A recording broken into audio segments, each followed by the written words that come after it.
You might have heard this word at a retreat, workshop, or gathering. For many spiritual seekers, it's ubiquitously employed as the standard agreement in group discussion when someone says something particularly poignant. Originating with the first peoples of North America, this word is being utilized in South American plant medicine trips, chocolate ceremonies, and thrown around casually on social media. But should you aho or no? Today, I'll be SHA-Man-splaining the answer to that with this episode of How To Spiritual.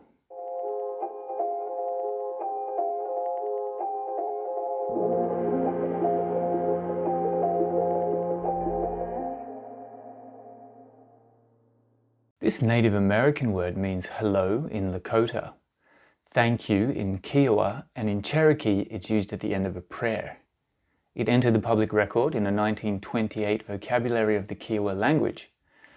So how did a word that has different meanings in different languages, first published as thank you, end up being adopted as a statement of we are all one / I agree?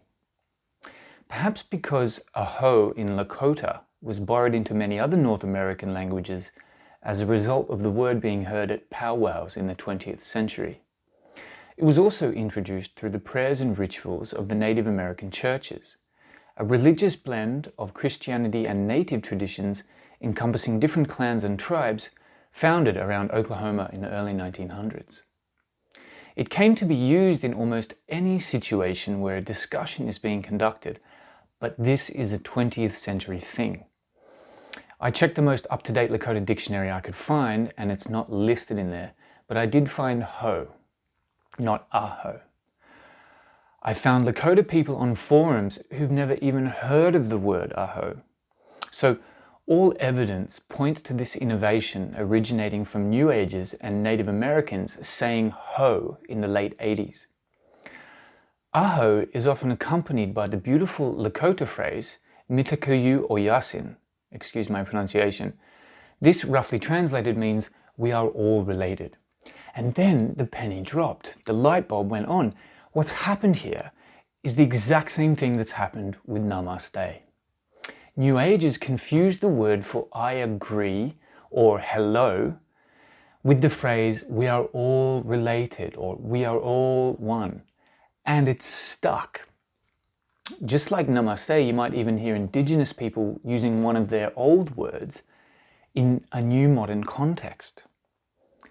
It's nice when tourists make the effort to learn the local language, isn't it?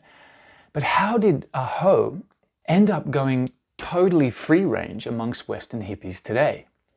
Put simply, this guy. Born in 1929 as Vincent LaDuke, New Age author Sun Bear popularized ho as the standard affirmative response for everything agreeable and spiritual.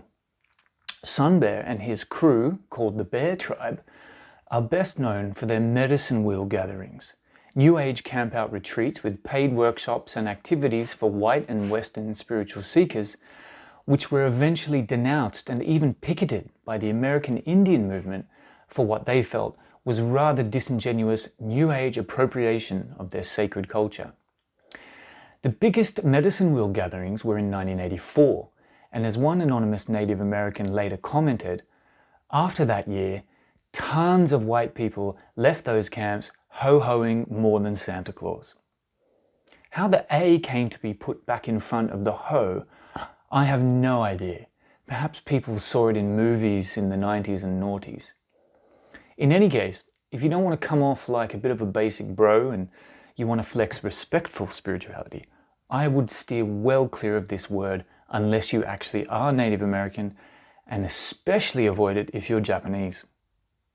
Stay tuned for more How To Spiritual, and please share the video if you liked it.